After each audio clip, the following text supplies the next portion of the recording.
Thank you, Rory, for that introduction. You know better than most from your own experience on the beat the realities that our brave officers face when going up against violent thugs and other criminals, and the damage that crime can do to people and communities. And that's why it's wonderful to be here welcoming the launch of the Public Safety Foundation, an organisation committed to making the UK the safest place to live, work and raise a family. This really is the perfect forum for setting out my ethos for common sense policing. Everything that our police officers do should be about fighting crime, catching criminals and keeping the public safe. My mantra at the Home Office is simple: common sense policing. Common sense policing means more police on our streets. It means better police culture and higher standards. It means giving the public confidence that the police are unequivocally on their side, not pandering to politically correct preoccupations. It means measuring the police on outputs such as public response times, crimes solved and criminals captured. It means police officers freed up to spend their time on proper police work. It means police prioritising the highest harm crimes and those that matter most to the public. It means the police making use of powers like stop and search that have proven effective in taking weapons off our streets.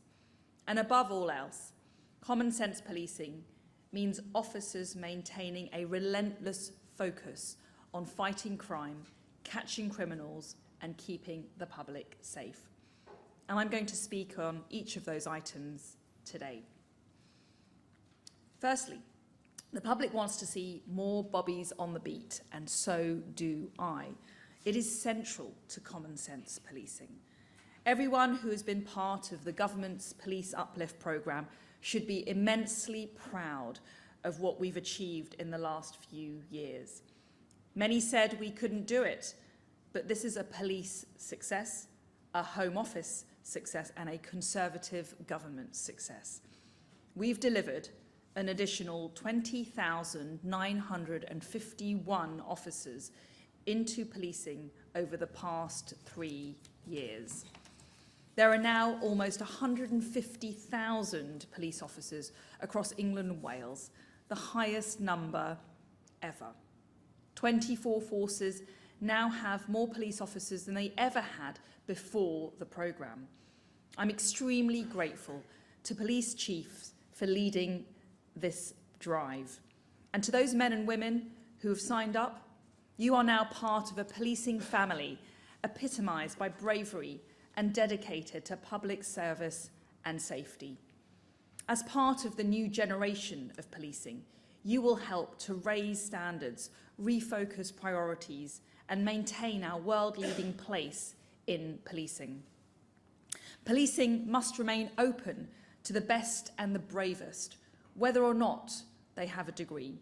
And common sense policing means encouraging the recruitment of officers that come from and live in the communities they serve, familiar with local challenges and familiar to local people. That's why I've widened the pool from which we can recruit by enabling non-degree holders to be part of policing. It's not about how many exams you sit or essays you can write, important skills though those are. It's about common sense, problem solving and strength of character and strength of physique. So 20,000 officers is not just a statistic in a press release. The uplift is already delivering improved outcomes for policing and the communities they serve. All forces now have a named officer and contact information on their websites, meaning our commitment to greater local accountability as set out in our Beating Crime plan. More police means more flexibility for forces to do what makes sense locally, which goes to the very heart of common sense policing.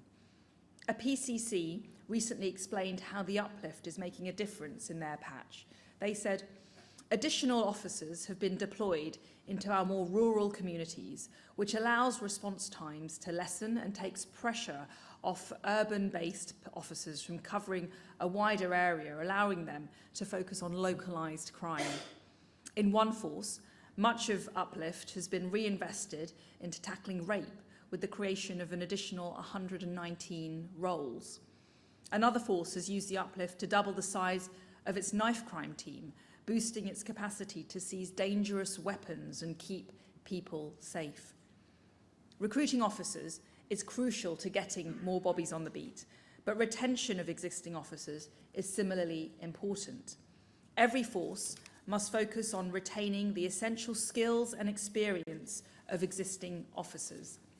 We're driving forward work to support this, whether that's through the College of Policing's Leadership Centre, the MPCC's Productivity Review, or introducing a statutory police covenant, which is already delivering tangible benefits for the police. For the first time, new officers are given pre-deployment mental health training to ensure they are able to manage the rigours of frontline policing. And welfare standards covering the entire workforce are now assessed as part of the regular force inspection programme. It's also vital that policing can offer a pathway back for those who do leave, to ensure that experience doesn't only ever leave the building. Whilst many forces have deployed rejoiner schemes at entry level, I'm not convinced that all forces are doing enough to encourage more senior people back into policing. There is scope to expand these schemes to focus on key skills gaps, using the standards and guidance developed by the College of Policing. 20,000 more police and tougher sentencing for criminals was a promise in our 2019 Conservative manifesto. It's what the public voted for, and it's precisely what this Conservative government is now delivering. This is a great success story, but what will really count is what an expanded police force, this new generation of policing, does next. So secondly, on police culture. More policing is necessary, but not sufficient. Common sense policing must also mean higher standards, better culture, and more effective policing. Baroness Casey's review into the Metropolitan Police makes for harrowing reading. As I said in the House of Commons, there have been serious failures of culture and leadership. I have the utmost confidence in the Met's new leadership team. Sir Mark Rowley is right to make the restoration of public confidence in policing his top priority, and I will give him every support as he pursues his turnaround plan. But I also expect those with direct political accountability for forces, PCCs in general, and with respect to the Met, the Mayor of London in particular, to properly exercise their oversight functions. Baroness Casey's review will inform the work of Lady Eilish Angelini's inquiry, which will look at broader issues of policing standards and culture. Steps have already been taken to ensure that forces tackle weaknesses in their vetting systems. I'm currently reviewing the police dismissals process to speed up the removal of those officers who fall short of the high standards expected of them. That review is also looking at simplifying the process for dealing with poor performance and ensuring that the system is effective at enabling an officer who fails vetting checks in service to be removed. The law-abiding public must be able to know that they can trust any officer they see. Those who are not fit to wear the badge must never do so, and where they are exposed, they must face justice and be driven out of the force. I've seen examples of strong leadership transforming police forces up and down the country, so I'm confident that policing can and will step up. Changing the culture doesn't just mean addressing the sorts of issues that Baroness Casey identified and raising professional standards to the level that the public rightly expect. That's a prerequisite. A common sense culture in policing must also mean that policing understands and reflects public expectations about the police's proper focus and function. For too long, too many in authority have indulged a narrative that crime, rather than being a destructive option chosen by a criminal minority, is an illness to be treated.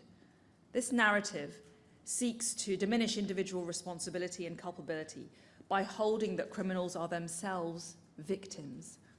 This modern emphasis on the needs of delinquents, thugs and criminals, however cruel their intentions or damaging their behaviour may be, displaces the old-fashioned and just retributive consideration of the criminal events themselves and of the effect they have on genuine victims. People want their government and their police to be unequivocally on the side of the victims, rather than making excuses for or distracted by efforts to redeem the perpetrators. It's something I hear a lot. On my travels around the country, on the doorstep, people everywhere tell me that they want common sense, good, old-fashioned criminal justice. They want the police to turn up quickly when they're called. They want to know that when a crime is reported, it will be properly investigated. And so I'm glad that all domestic burglaries now receive a police response, as I called for last autumn. They want hope that the police might even catch the crooks. And they want confidence that when someone is arrested, if they are found guilty, they will be appropriately punished. Because without risk of capture or of punishment, without an appropriate cost to those breaking the law, criminals will take advantage. That sense of mission must be reflected in police priorities if the police are to retain public confidence. Sometimes the police simply need to make better arguments. Most people recognise that smartphone clips of a contested incident circulating on social media only ever tell a fraction of the story. Where appropriate, forces should do more to share body-worn footage, video footage. It's vital to public confidence that the police can quickly demonstrate the legitimacy of action to counter spurious claims and trial by social media that may otherwise follow and allow dangerous narratives to take hold. Maintaining public confidence also requires that the police be seen as politically impartial and unequivocally on the side of the law-abiding majority. When police officers stood by as a statue was torn down, when the police were pictured handing cups of tea to protesters engaged in blocking a road, or when police chiefs spend taxpayers' money that could have been spent fighting crime on diversity training that promotes contested ideology like critical race theory, the reputation of policing as an institution is damaged in the eyes of the public. Some forces have equality teams that have completely abandoned impartiality in favour of taking partisan positions, sometimes even engaging in political argument on Twitter. Now, I believe in the police, but the policing in which I believe isn't riven with political correctness, but enshrined in good old-fashioned common sense. The perception, however unjustified or unrepresentative, that some police are more interested in virtue signalling or in protecting the interests of a radical minority engaged in criminality than they are protecting the rights of the law-abiding majority is utterly corrosive to public confidence in policing. The police must be more sensitive to this and work harder to counter it.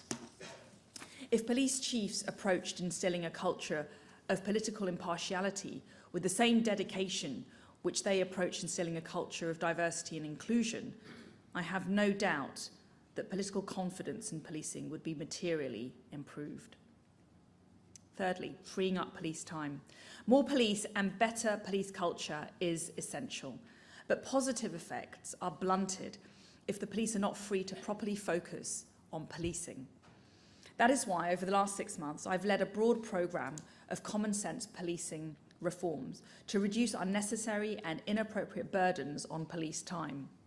Chief amongst those burdens is the amount of time police spend responding to mental health call-outs. I'm frequently told about officers waiting 10 to 20 hours with patients who need medical attention. This is an unacceptable use of police time. We want frontline officers to be able to focus on fighting crime and the work they are trained to do. Police officers are not mental health specialists, and the best place for people suffering a mental health crisis is a healthcare setting. This includes developing a national partnership agreement to ensure health calls are responded to by the most appropriate agency. The right care, right person approach sets out a threshold to assist police decision-making on responding to incidents. It's founded on the understanding that the police should only be responding to health and social care incidents where there is an immediate risk of serious harm or criminality. A toolkit to assist forces in their implementation of the Right Care, Right Person scheme will be rolled out in the coming months, and guidance from the health sector is also being prepared. So whether it's saving an estimated 400,000 police hours a year by reforming the Home Office counting rules, reducing them from 350 pages to almost 50 pages, or reforming the redaction process so officers spend less time stuck behind a computer screen, we are doing all we can to support forces to ensure that their officers spend as much time as possible on the beat. Fourthly, our public's priorities. It's not enough merely to free up more police resource. Common sense policing means acknowledging that police resource is necessarily finite and that it must therefore be deployed on the things that matter most to the public. It's with this sentiment in mind that I recently introduced a new code of practice on non-crime hate incidents. Taking action for hurt feelings is not the job of our police. Curbing freedom of expression is not the job of our police. Enforcing non-existent blasphemy laws is not the job of our police.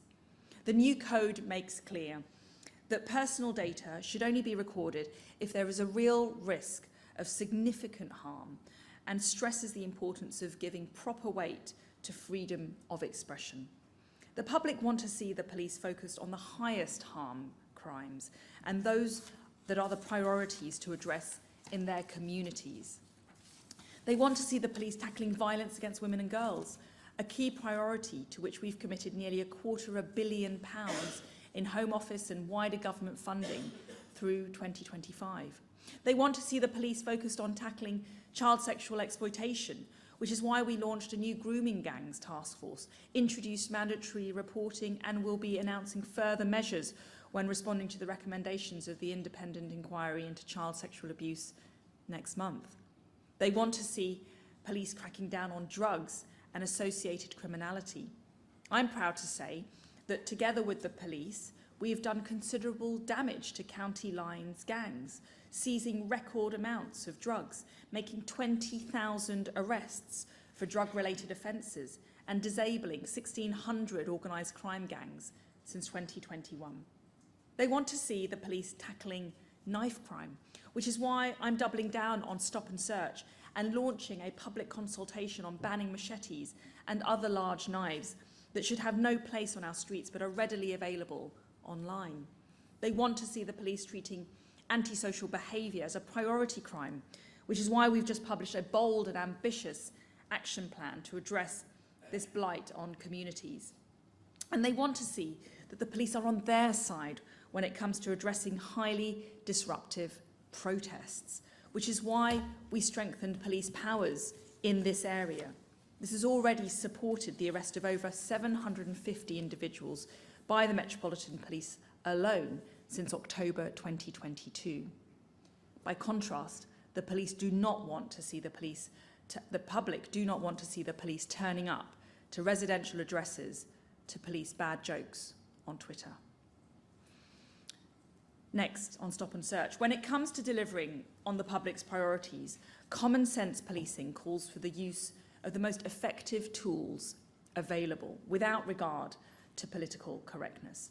Stop and search is a perfect example. It's a critical tool which I and this government fully support the police using to keep our streets safe. I'm proud to say that under this government it has never been easier for the police to make legitimate use of stop and search powers. Stop and search has helped to remove over 40,000 weapons from our streets and led to over 220,000 arrests since 2019. Stop and search acts as a deterrent by preventing offenders from carrying weapons in the first place. and serious violence protection orders currently being piloted in 4 police force areas will provide the police with enhanced powers to stop and search adults already convicted of knife and offensive weapons offences, reducing violence and, crucially, saving lives. So common sense policing requires the police to use all available powers without fear or favour to keep the public safe and stop the misery caused by violence and drugs.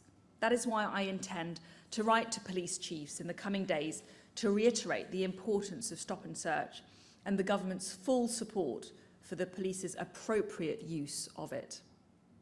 So, to conclude, I'm immensely proud of this Conservative government's track record on cutting crime. Domestic burglary and robbery are around half the level they were in 2010.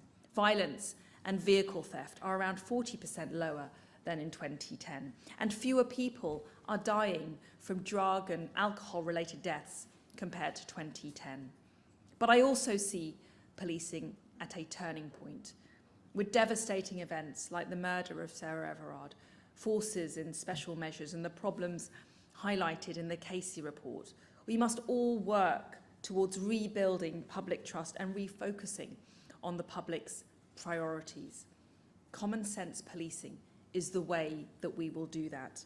More police on our streets, better policing culture, higher standards, more effective policing, focused on the public's priorities, making use of all appropriate powers, pursuing good old-fashioned criminal justice rather than social justice, relentlessly focused on fighting crime, catching criminals and keeping the public safe.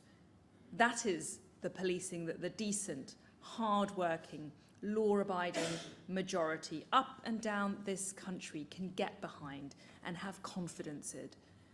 Common sense policing we can all be proud of. Thank you.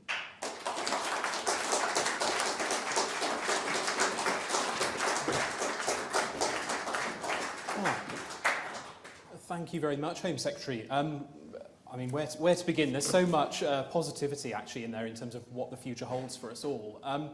Can I just begin, I suppose, just by explaining that the Home Secretary's very kindly agreed to take a few questions from members of the audience.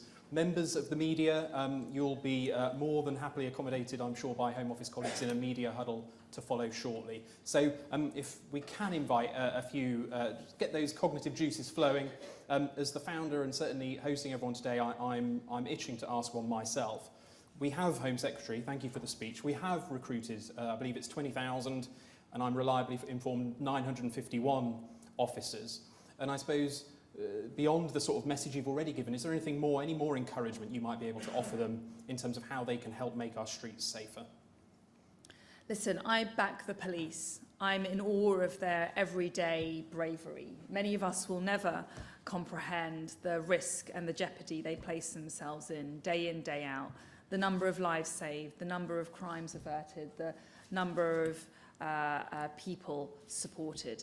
And I want to empower the police. That's why with the policing minister, with my team at the Home Office, we've actively engaged to listen to police leaders, to work constructively with experts on the ground, on the front line, to listen to what we need to do from a legislative, from a government point of view, to empower, to liberate the police to do their jobs more effectively. That's behind our reforms on policing, whether it's the changes to the Byzantine and overwhelming home office counting rules, whether it's the changes to the mental health arrangements, whether it's trying to free up police officers who are caught up with redaction duties. I'm in the market for ideas to go further and faster to help the police be the best that they can be. Thank you, Home Secretary. So taking, someone caught my eye right off the bat. Donna Jones, just if you could just stand up and we'll get a mic to you for your question. Thank you very much, Home Secretary. Donna Jones, Police and Crime Commissioner, Hampshire and the Isle of Wight. The Home Office have undertaken reviews of Police and Crime Commissioner powers over the last 18 months. I wonder if you can give us an update on the powers and changes of governance that may be coming, and if that is likely to include fire and rescue services as well. Well, when it comes to the fire service, the case for reform is very clear. We've seen a white paper, and the government is going to be responding to the consultation very, very soon. And I think that inquiry findings and recent reports about standards in fire have all been shocking and have raised the need for reform of the system. I'm very supportive of the role of the Police and Crime Commissioner generally in the policing landscape. They are effective tools for the public. You speak, PCCs, for the British people. You hold chiefs to account, you deliver and you drive better standards. And we will be making an announcement soon on our response, but I'm very, very keen to ensure that we can raise standards in fire as well. Thank you. Oliver Lawrence in the front row, do take a stand. And yeah, thanks very much, Home Secretary. I'm the producer of the Protect and Serve podcast that captures the experiences of police officers and crime fighters the world over. Something I've been personally struck by is the sheer volume of people ready to support policing, to raise standards, fight crime and build trust. Do you have any views on how policing might be able to welcome these contributions from such individuals with such experience by sort of looking back at the direct entry schemes that were previously available? Well, when I came into the Home Office, one of the first things we started to work on was the entry routes, and I was very cognizant of the concerns around the PQF and at all levels, from new recruits feeling that they were being taken away from frontline necessary training, to police seniors saying this wasn't necessarily producing the right men and women for the job and up to the task. And that's why I made it a mission to ensure that we maintain the non-degree entry route. We need to attract the best, the brightest and the bravest. And that doesn't necessarily mean that you have to have a degree or that you should need one by the end of your police training. We need people with good judgment, strong character, and fundamentally bravery and courage. And those are the right ingredients when combined with good training that can produce excellent police officers. They bring life experience, they bring common sense, and they bring interpersonal skills that are vital for the job of policing. thank you. Matthew Barber. Thank you, Matthew Barber, Police and Crime Commissioner for Thames Valley. You've touched on some of this already. I'm really pleased that Thames Valley is one of those forces that now has more police officers than we've ever had before. But you've touched on some of those challenges around mental health and the bureaucracy in policing. We're already trying to embrace technology to ease the burden of that bureaucracy. But what more can the Home Office do to alleviate that burden, both on mental health demand, on bureaucracy, so that those new officers that we have got in Thames Valley can be out there protecting the public rather than stuck in stations or stuck in a hospital? You're absolutely right to raise this issue, and the Policing Minister set out recently in a speech of his about some of the detail that we're driving through to free up police officers so they're on the front line responding to antisocial behaviour, responding to burglaries, responding to victims of rape. That's what we want to see our police officers doing.